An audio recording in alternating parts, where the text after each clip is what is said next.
Muy buenas tardes para todos. Muy bienvenidos una vez más a nuestra sala de Zoom, amigos de Betania por siempre. En esta tarde nos sentimos contentos porque cada vez que nos reunimos tenemos que sentirnos felices y agradecidos Así mismo. a Dios porque nos permite reunirnos para aprender y estudiar acerca de lo que nos ha dejado este conocimiento maravilloso de los libros del Espíritu de Profecía. Así que muy bienvenidos. Humberto, muy bienvenido aquí a nuestra sala una vez más. Vamos a orar inmediatamente para que arranque enseguida porque el tema sí está bueno. Oremos. Padre de amor, gracias. Gracias, Señor, porque la verdad que eso es un privilegio que tenemos. Este grupito, Señor, quieres recibir tu bendición. Aquí estamos, Padre, para que tú vengas en esta tarde y nos acompañe en este estudio. Que lo que vayamos a leer nos ayude a crecer espiritualmente. Te lo pedimos, Señor, en el nombre de Jesús. Amén. Amén. Amén. Bien, la saga que estamos leyendo es sumamente interesante. Es como una serie de que uno ve que quiere ver cómo sigue, cómo sigue, cómo sigue, cómo sigue. Eh, y para mí esto es fabuloso. A mí me encanta la lectura de la historia de los patriarcas y profetas. La semana pasada, ¿quién recuerda dónde quedamos la semana pasada? ¿Quién recuerda? La Las semana plagas. pasada tuvimos evento del fin, acuérdate, Ah, estuvimos hablando de es evento del Ah, verdad. no, fin. la semana antepasada. La antepasada. La Hablamos de las antepasada, plagas. Sí, se ve muy oscura porque Ode me quitó quería que la sala se viera bien, no yo, y entonces ahora estoy oscuro, no. No se me ve bien porque me quitó la lámpara. Estoy protestando públicamente. Entonces, No, baja un poco la computadora y se te va a ver un poco más claro porque no te ves, no me veo, pero yo me veo. no te ves. La bajé. Súbelo un poco entonces.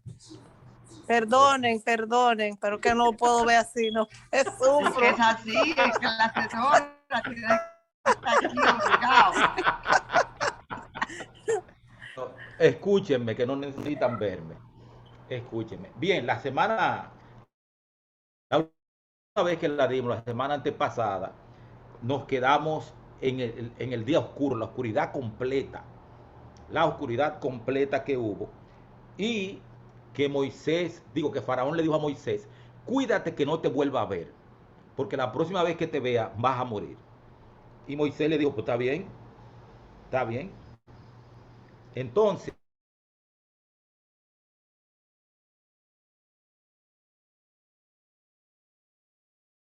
24. Ahora vamos por la bendición de poder animarnos, fortalecernos, instruirnos con la lectura del libro Patriarcas y Profetas. Es para nosotros de gran agrado ver cómo tú te has manifestado en el pasado, porque eso significa que te estás manifestando en el presente y también lo harás en el futuro. Muchas gracias, Dios, por ser quien eres. En el nombre de Jesucristo. Amén. Cuando se presentó por primera vez al rey de Egipto, cuando se presentó por primera vez al rey de Egipto la demanda de la liberación de Israel, se le dio una advertencia acerca de la más terrible de todas las plagas. Moisés dijo a Faraón, Jehová ha dicho así, Israel es mi hijo, mi primogénito. Ya te he dicho que dejes ir a mi hijo para que me sirva, mas no has querido dejarlo ir. He aquí yo voy a matar a tu hijo, tu primogénito. Aunque, aunque despreciados por los egipcios, los israelitas habían sido honrados por Dios al ser escogidos como depositarios de su ley.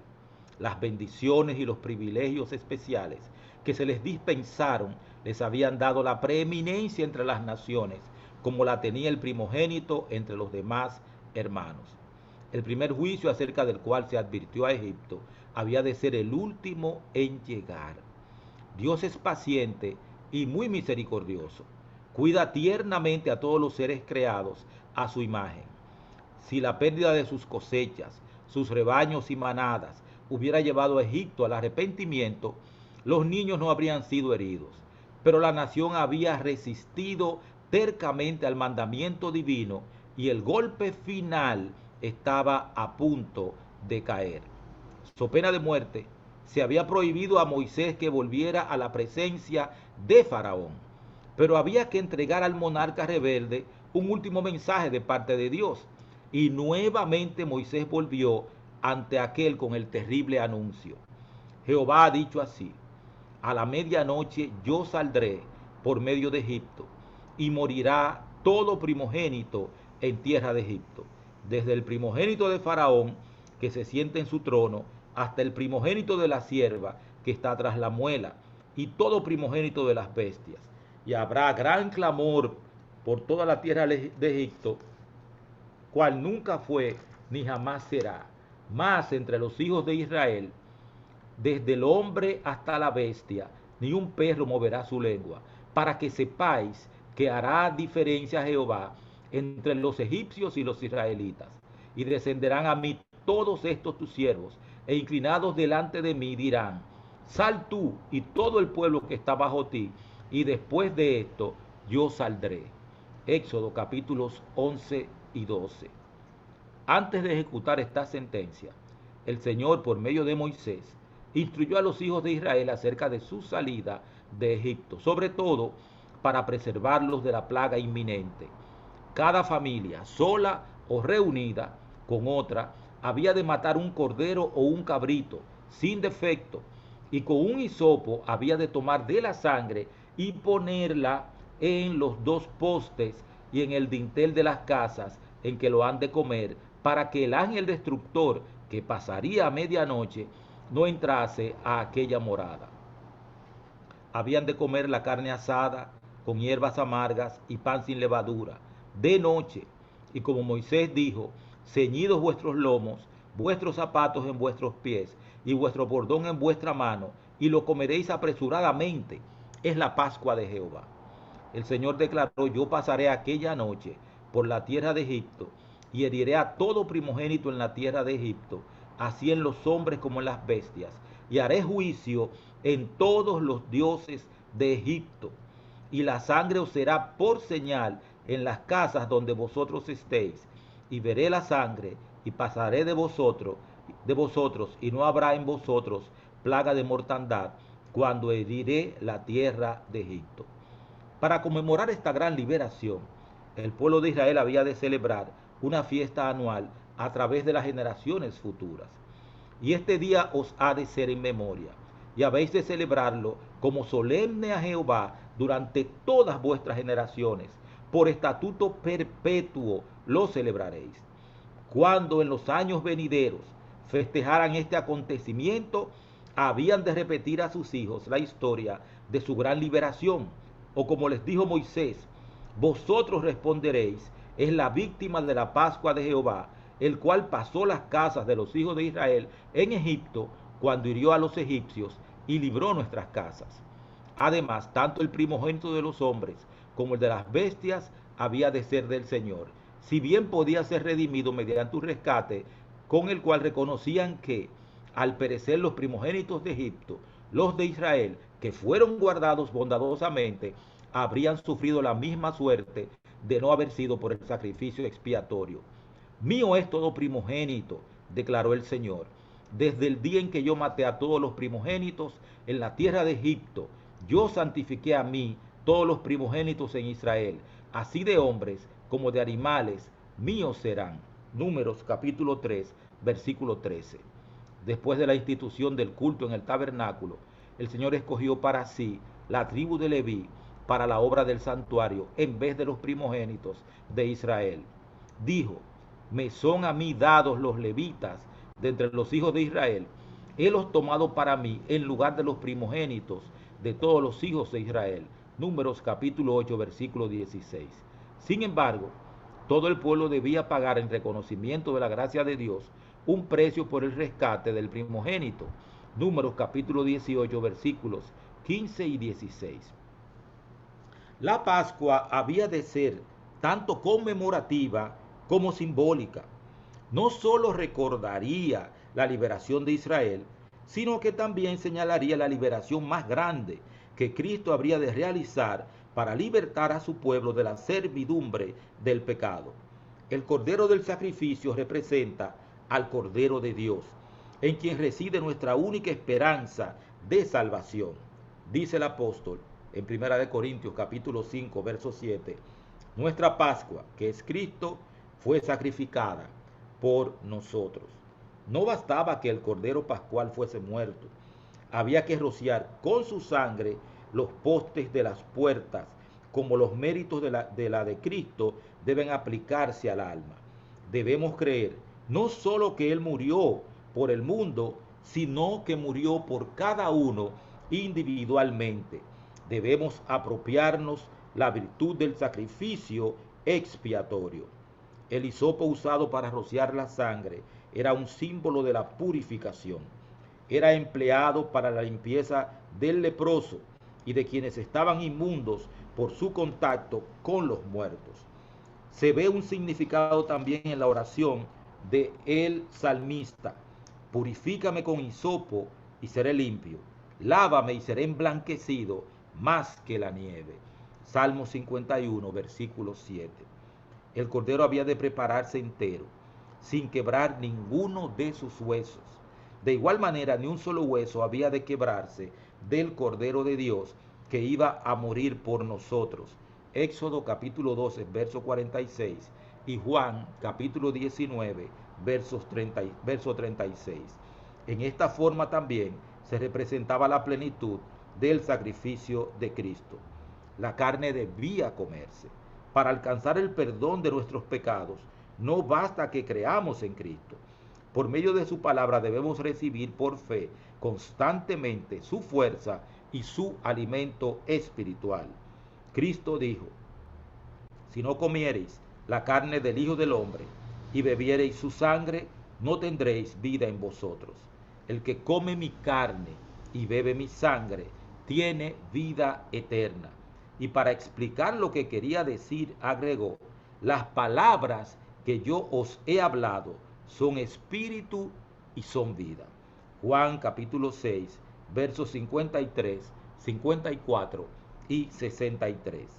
Jesús aceptó la ley de su Padre, cuyos principios puso en práctica en su vida, manifestó su espíritu y demostró su poder benéfico en el corazón del hombre. Dice Juan: aquel verbo fue hecho carne y habitó entre nosotros, y vimos su gloria, gloria como del unigénito del Padre, lleno de gracia y de verdad. Juan capítulo 1, verso 14. Los seguidores de Cristo deben participar de su experiencia. Deben recibir y asimilar la palabra de Dios para que se convierta en el poder que impulse su vida y sus acciones. Mediante el poder de Cristo deben ser transformados a su imagen y deben reflejar los atributos divinos. Deben comer la carne y beber la sangre del Hijo de Dios, o no habrá vida en ellos. El espíritu y la obra de Cristo deben convertirse en el espíritu y la obra de sus discípulos. El cordero había de comerse con hierbas amargas, como un recordatorio de la amarga servidumbre sufrida en Egipto. Asimismo, cuando nos alimentamos de Cristo, debemos hacerlo con corazón contrito por causa de nuestros pecados. El uso del pan sin levadura también era significativo. Lo ordenaba expresamente la ley de la Pascua, y tan estrictamente la observaban los judíos en su práctica, que no debía haber ninguna levadura en sus casas mientras durara esta fiesta. Asimismo, deben apartar de sí la levadura del pecado todos los que reciben la vida y el alimento de Cristo. Pablo escribe a la iglesia de Corinto: limpiad pues la vieja levadura para que seáis nueva masa, porque nuestra Pascua, que es Cristo, fue sacrificada por nosotros. Así que hagamos fiesta, no en la vieja levadura, ni en la levadura de malicia y de maldad, sino en ázimos de sinceridad y de verdad.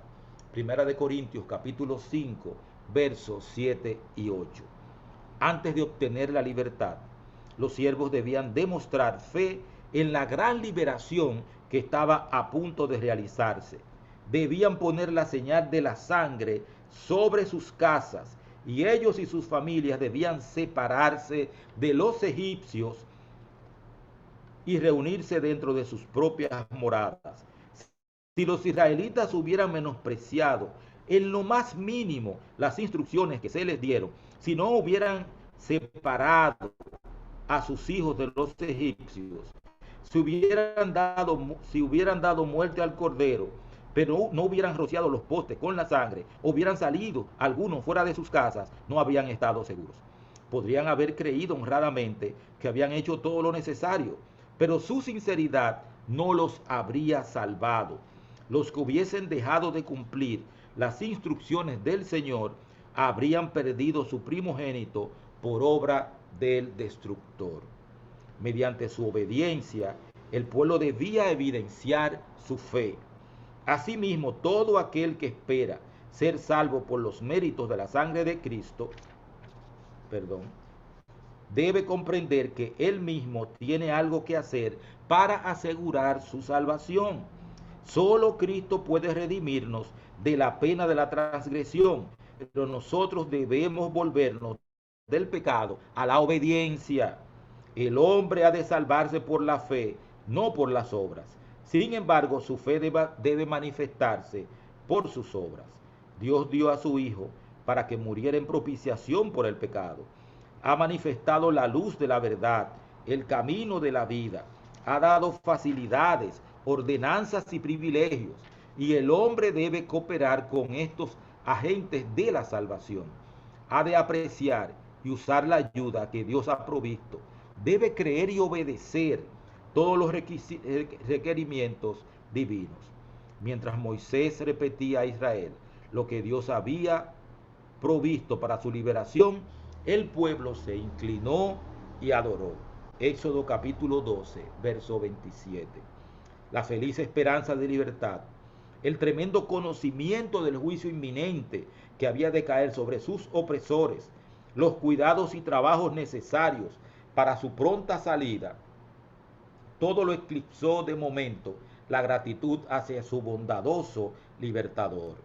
Muchos de los egipcios habían sido inducidos a reconocer al Dios de los hebreos como el único Dios verdadero, y suplicaron entonces que se le permitiese ampararse en los hogares de Israel cuando el ángel exterminador pasara por la tierra.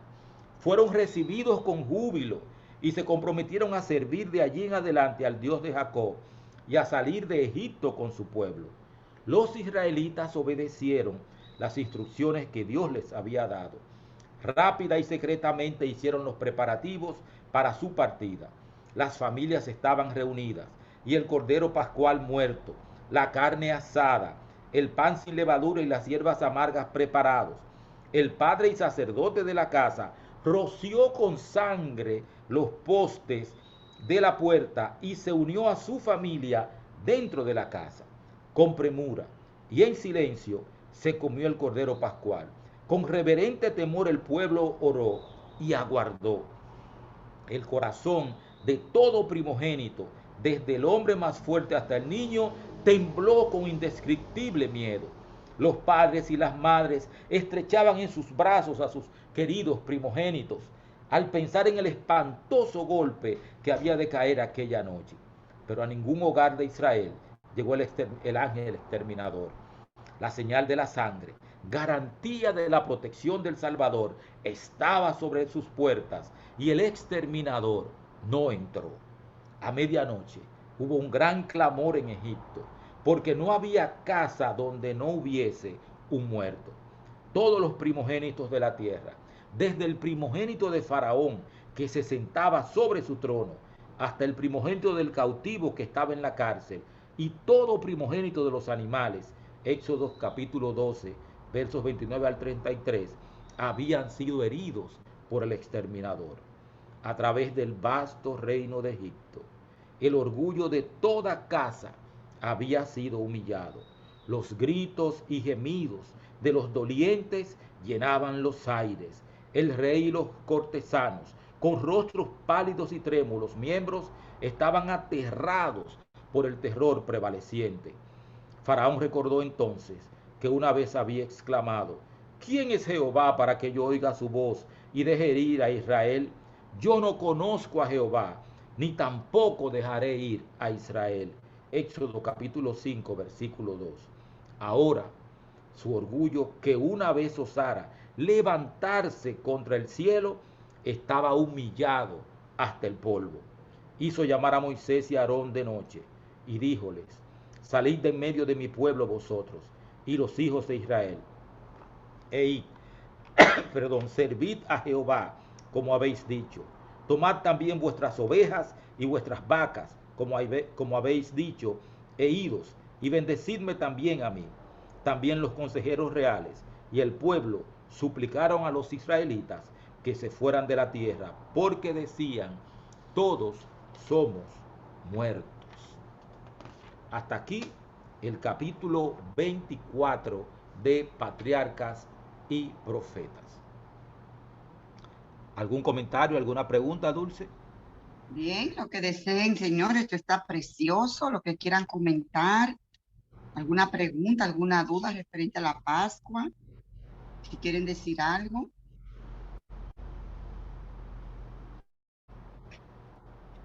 ¿Quieren comentar alguna cosa referente a lo que hemos Sí, visto? Félix, sí. Adelante. Un saludo, Cristian, un abrazo, mi hermano. Un placer, mi hermano. ¿Cómo tú Hola, Tony. estás? Bien, bien. Hace La mucho no sabía de lectura ti. estaba un poquito desaparecido, pero siempre estoy atento a lo que pasa en el grupo. Ah, está bien, gracias. Maravillosa lectura. Yo tengo aquí, he ido tomando apuntes de lo que Cristian ha ido compartiéndonos, y de hecho recomiendo que los demás, mientras escuchan a Cristian, vayan tomando sus apuntes, porque ahí hay cosas muy relevantes. Primero, la que me llamó la atención, Cristian y los demás hermanos del grupo, fue el hecho de que las plagas son selectivas. Los juicios de Dios van directamente a los que de manera deliberada, obstinada, desafían su autoridad, su amor y su misericordia. Ajá. Eso quiere decir que no debemos temerle a las plagas finales, que son un referente estas de las que vendrán, si nosotros estamos viviendo para agradar a Dios, para obedecer a Dios, siguiendo su voluntad, porque las plagas solo van a afectar estas que son juicios divinos a los que de manera deliberada y obstinada lo desafían. Ese fue un punto que me llamó la atención. Otro que me llamó la atención fue que la Pascua simbolizaba dos cosas: la liberación de la esclavitud de Egipto, pero dice, simbolizaba algo mayor, la liberación de la esclavitud del pecado. O sea que un simbolismo preciosísimo. Inmediatamente me llegó a la mente el sábado, que simboliza tanto la creación como la redención. Sí. Pero yo digo, cómo la inspiración está dada con una belleza extraordinaria. Un tercer punto que me llamó la atención fue que no basta con creer en Jesús. O sea, la creencia es fundamental, tener esa fe y acercarnos, pero dice, esa creencia debe estar acompañada de una entrega de la voluntad y disposición a hacer lo que Dios diga. Sí. Y un cuarto punto fue el de que la sinceridad no reemplaza la obediencia. No, nunca. O sea, de que yo soy muy sincero y lo que estoy haciendo lo estoy haciendo de corazón, con sinceridad, sí, pero esa sinceridad está fundamentada en la palabra de Dios, en la verdad, o simplemente es haciendo lo que yo creo que es correcto cuando Dios ha dicho qué es lo que debo de hacer. Esos fueron los puntos que hasta aquí me llamaron la atención, Cristian. Para mí es muy, muy relevante lo de Dios atacó directamente a los dioses de Egipto. Todas las divinidades, Dios hizo juicio sobre las divinidades egipcias. Al hacer juicio sobre las divinidades egipcias, también hizo juicio sobre sus seguidores, que se rebelaron contra Dios porque entendían que sus dioses eran más grandes que Jehová. Al final,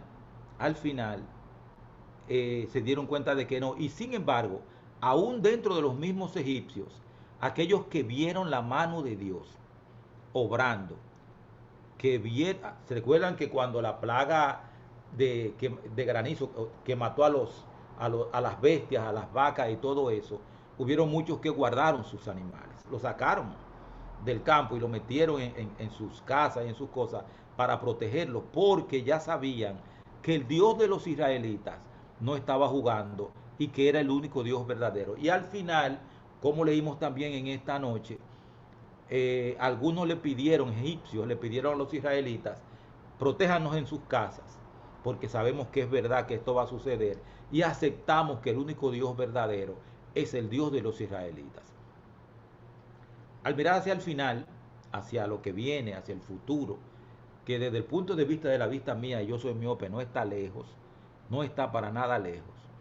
Nosotros tenemos que ir abriendo el espacio para darle entrada a todos aquellos que ante el fuerte pregón, cuando vengan los eventos finales, van a venir a congregarse junto con nosotros.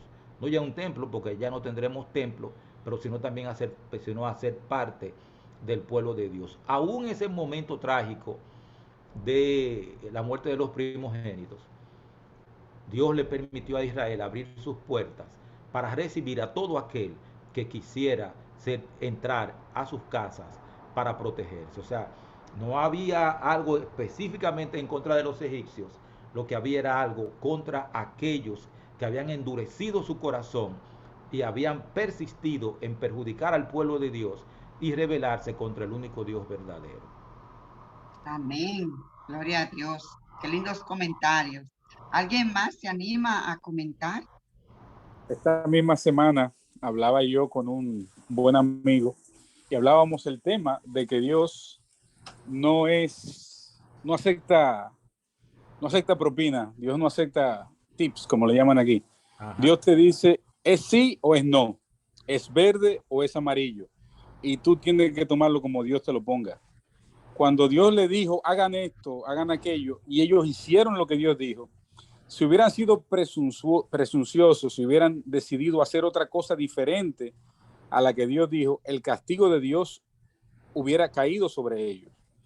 Pero asumo, como he leído en la historia, que algunos de los egipcios, desde que pasó la primera, estuvieron creyendo y estuvieron pidiendo resguardo, estuvieron pidiendo ayuda, estuvieron implorando para que sus cosas fueran diferentes, y asumo que algunos primogénitos de los hijos de Egipto también se salvaron. Es una presunción mía, no es que lo dicen en ninguna parte. Pero en todas partes hay personas que aceptan la palabra de Dios tal y como es. Y hay otros que siempre quieren buscarle la quinta pata al gato y quieren decir, no, pero espérate, eso no es así. No, que el sábado no, que Jesús nunca habló del sábado, que Jesús nunca habló de esto, de lo otro, sino que habló de aquello. 2 mandamientos fueron los que Dios dio, los otros 8 están abolidos y cosas así.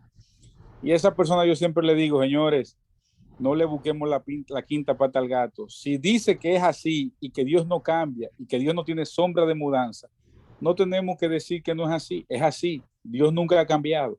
Hubo una persona que hasta tuvo la osadía de decirme, bueno, pues se van a perder mucho y Dios es el culpable. Oye esa cuestión. Lo bueno del caso es que el milenio no es para pasárselo tocando guitarra en el cielo, ni violín, ni arpa, como dibujan algunos muñequitos que están en una nube con un arpa tocando. Realmente no va a ser así. Nosotros vamos a participar en el juicio. Vamos a participar en el juicio. Durante el milenio vamos a revisar. Por eso hay que salvarse, porque usted no va a querer que venga a Tony a revisar la vida suya y encuentre todas las cosas malas que usted hizo. No, sálvese para que nadie vea todo lo malo que usted hizo. Entonces, durante ese milenio vamos a estar revisando los expedientes de cada uno de los perdidos. Y al final terminaremos diciendo, realmente Dios es justo. Porque se verán todas las oportunidades que Dios les dio, todas las oportunidades que esa persona rechazó, no que desperdició, no, que rechazó. Y ahí toda esa gente que está diciendo todo ese tipo de cosas, al final, después del milenio, van a tener que reconocer que Dios es justo. Aún Satanás va a tener que reconocer que Dios es justo, que siempre lo ha sido. Y los ángeles caídos también lo van a decir. Y todos los perdidos lo van a decir también. Con respecto a los egipcios, en la página 284 dice, muchos de los egipcios habían sido inducidos a reconocer al Dios de los hebreos como el único Dios verdadero, y suplicaron entonces que se les permitiese ampararse en los hogares de Israel cuando el ángel exterminador pasara por la tierra. Fueron recibidos con júbilo y se comprometieron a servir de allí en adelante al Dios de Jacob y a salir de Egipto con su pueblo. O sea, se les recibió. Adelante, Dulce. Amén. Otra cosita que yo quisiera, una inquietud, porque mira, hay algo que me llama mucho la atención de esta lectura y es, ¿por qué? Una pregunta para Humberto y para Tony, el que la quiera contestar. ¿Cómo es posible que esta gente, los judíos, desde un inicio, sabían todo? Ellos tenían el significado de esa sangre en la puerta, la Pascua, el santuario, todo eso, y cómo ellos rechazaron a Jesús de esa manera, cómo no lo vieron en Cristo. ¿Qué pasó ahí? Isaías capítulo 6. ¿Quién tiene Isaías capítulo 6? Una Biblia. Yo no traje mi Biblia para acá. La tengo aquí en el celular. Un segundito, vamos a leer. Vamos a Isaías capítulo 6. Por eso que uno no puede darlo como por taken for granted. O sea que me pertenece y es mío. Y ya. Vamos a ver. Capítulo 6, versículos 9 en adelante. Es cuando Isaías tiene la visión de Dios en el templo. Entonces es cuando también Isaías dice, Dios pregunta, ¿a quién enviaré? E Isaías dice, yo estoy aquí, envíame a mí. Y él dijo, ve y dile a este pueblo, oigan bien, pero no entiendan, miren bien, pero no perciban. Hace insensible el corazón de este pueblo, embota sus oídos y cierra sus ojos, no sea que vea con sus ojos, oiga con sus oídos y entiendan con su corazón y se conviertan y sea sanado. ¿Qué resulta? Que el pueblo de Israel había de manera constante sido atraído a otras cosas. Por ejemplo, en el libro de los jueces nosotros encontramos que hubieron 3 jueces, los primeros 3, que fueron fieles. Pero luego, cuando llega Gedeón, comienza a declinar. Y la historia de los jueces es la siguiente. El pueblo se aparta de Dios. Dios los entrega a que sean esclavizados, sometidos por otras naciones. Se dan cuenta de que el adorar a Baal no les soluciona nada. Claman a Dios para que los libre. Dios le levanta un libertador. Y el libertador los liberta. Y durante 40 años por ahí, ellos están fieles. Pero después se le olvida eso. Y vuelven otra vez a ser atraídos por sus intereses, ya sean sexuales, económicos, y por todo ese tipo de cosas. Hay muchas cosas que entorpecen, enceguecen el conocimiento, el entendimiento. En el momento de Jesucristo, el interés de los judíos era dinero. Y el interés de los judíos era libérame de los romanos. El interés de la dirigencia judía era nosotros queremos gobernar el mundo. Ese era el interés de ellos. Y muchos querían hacer a Jesucristo rey porque Jesucristo resucitaba muertos, curaba enfermos y reproducía la comida. Con eso ellos podían ir a la guerra todo el tiempo y todo el que muriera Jesucristo lo iba a resucitar. Eso era su interés. Y ese interés cubrió completamente su entendimiento. Otros, no todos, eran así. Nicodemo no era así, José de Arimatea no era así, María Magdalena y muchísima gente vio en Jesucristo lo que realmente era. Dios que había descendido, hecho carne para salvarnos. Lo de salvarnos lo vieron después que Él murió y resucitó, porque aún ellos mismos pensaban que Jesucristo era un libertador terrenal. Por eso hay que tener mucho cuidado con la información que uno procesa, porque la información hace que uno cree raíces o establezca criterios que pueden estar divorciados de la verdad. Y ellos tenían, lo que querían era liberación de los romanos. Y Jesucristo no le hizo nada a los romanos. ¿Por qué? Porque el problema no es ese. El problema tiene que ver con la redención, con la salvación de la gente.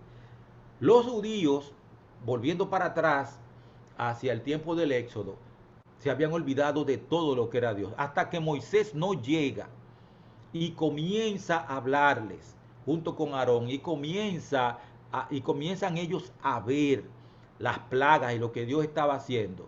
Ellos tenían olvidado prácticamente el nombre de Jehová. Hubo que comenzar a reconstruirlos, porque la fe es una construcción que Dios hace. Dios construye la fe en nosotros. Dios construyó la fe en Abraham. Dios la construyó, la fe en Abraham, porque Abraham caía en pecado. Nosotros conocemos 3 pecados fundamentales de Abraham, o 3 veces en que Abraham cayó, pero quién sabe. Pero Dios continuó trabajando con él. Así que yo no justifico a los judíos, a los israelitas, pero tengo más o menos un entendimiento de por qué. Porque ellos pusieron sus propios intereses delante. Ellos quisieron moldear a Dios a su propia imagen, a lo que ellos querían de Dios. Y no permitieron que Dios los moldeara a lo que Él quería hacer de ellos. Un reflejo del carácter de Jesucristo. Amén, gloria a Dios. ¿Y será, Humberto, que eso está pasando todavía con ellos? O sea, con algunos, digamos así, que él todavía está buscando ese Mesías.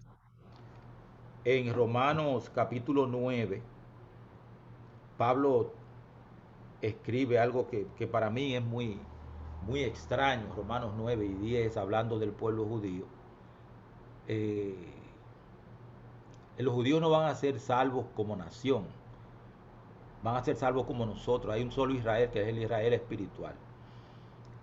Pero muchos de ellos están aceptando y seguirán aceptando. Por ejemplo, ¿cómo se llama el señor que escribió el folleto de escuela sabática de este trimestre?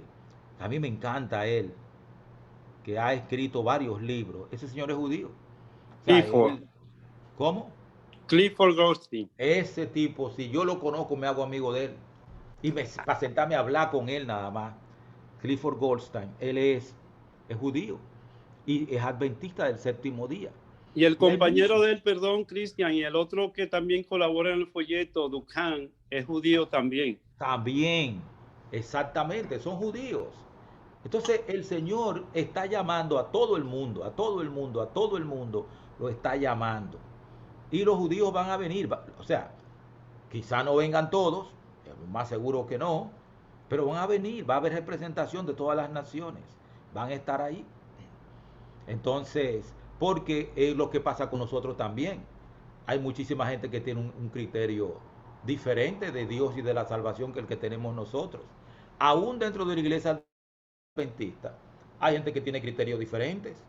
Por eso la semana pasada, creo que fue, la Asociación General publicó algo llamado los 10 problemas teológicos fundamentales de la iglesia. ¿Por qué? Porque tenemos esas dificultades. Hay que ser humilde para creer. Y hay mucha gente que no es humilde para creer, sino que entiende que lo que ellos digan es eso. Pero hay que tener humildad para creer. Amén, así es. Qué bonito, qué linda explicación. Es bueno como que todo eso nos quede bien claro, que el pueblo de Israel, porque muchos piensan como que sí, que esa gente ya tienen como ¿cómo se dice? Tienen una importancia ahora para la profecía, y ya no, ya como nación, ya ellos dejaron de existir delante de Dios, sino que la salvación es individual. Hay diferentes métodos de interpretación, tres métodos fundamentales de interpretación profética: el preterismo, el futurismo y el historicismo. Los adventistas somos historicistas. Los preteristas dicen que las profecías de Daniel relativas al tiempo del fin se cumplieron con Antíoco Epífanes. Los futuristas le dan mucha relevancia al pueblo de Israel y dicen que todo eso está puesto para el futuro, todas las profecías de Daniel, que el templo va a ser reconstruido de nuevo y que entonces durante 7 años va a haber un periodo difícil y que Israel otra vez, por eso mucha gente habla de ir a Israel y construir el templo, muchos evangélicos. No se dan cuenta, o quizás lo saben, que después de la reforma, después de Lutero, la Iglesia Católica hizo una contrarreforma y se la encargó a dos sacerdotes jesuitas, que fueron los que se inventaron el preterismo y el futurismo. Y aunque va a parecer como egregio, como difícil u ofensivo lo que voy a decir, el domingo es un invento de la Iglesia Popular, de la Iglesia Católica. El preterismo es un invento también de ellos, y el futurismo también, y los evangélicos toditos andan detrás de eso. Es una cosa increíble, increíble. Pero la función de Israel es desde el tiempo del fin, es el Israel espiritual. Léanlo en el conflicto de los siglos, sábado o domingo. Eso va a traer a muchos judíos a la iglesia. Los va a traer. ¿Por qué? Porque el sábado vino antes de ellos, pero se les dio a ellos en los 10 mandamientos. Es para todos, pero a ellos se les puso también como parte de la constitución de su nación. O sea que yo creo que yo particularmente, o sea, no es que la iglesia adventista dice eso, ni que nadie lo dice. Ni siquiera Odé dice eso, lo digo yo. Yo entiendo que cuando lleguemos al punto donde todo se va a dirimir entre sábado o domingo, un gran grupo de judíos va a aceptar que es el sábado y se van a juntar con los adventistas del séptimo día. Gloria a Dios, qué lindo. Ni siquiera le dé gloria a Dios porque todavía eso soy yo hablando. Ay, pero eso ojalá fuera así, Dios mío, Dios así lo permita, que sea así, que sea así. Qué bonito, sí, ¿no? Y como usted comentó el domingo pasado, hablando de la Laudato Si, como se resalta ese sábado judío, como lo dice el Papa, ¿no? Allí en su encíclica. Así lo reconocen, ¿no? Pero, bueno, ¿alguien más quiere comentar? ¿Alguien más? ¿Se anima? ¿Está todo claro? Bueno. Vamos a orar. Adelante. Oramos. Todopoderoso, muchas gracias por la bendición del estudio de tu palabra. Tuya es la sabiduría, tuya es la capacidad, tuyos son los dones, tuyos son los talentos. Te agradecemos, oh Dios, por ayudarnos a todos en conjunto a aprender cada día más de ti. Gracias por el espíritu de profecía. Sabemos que hay mucha gente dentro de tu pueblo que no lo acepta, pero nosotros los que estamos aquí lo leemos porque nosotros creemos que tú inspiraste a Elena White. Muchas gracias, Dios. Muchas gracias y permítenos vivir a la altura de la que tú esperas de nosotros en esta semana. En el nombre de Jesucristo. Amén. Amén, gloria a Dios. Gracias a todos por la compañía de esta tarde, que ha sido muy bendecida, muy, muy bendecida. Hemos aprendido muchísimo, por lo menos yo he aprendido mucho. Así es que gracias, Humberto, gracias a Odette, que está por ahí, calladita, pero está ahí vigilando. Aquí estoy aprendiendo también, aprendiendo también, ¿verdad? Muy bien, muy bien. Gracias a Dios, qué bueno.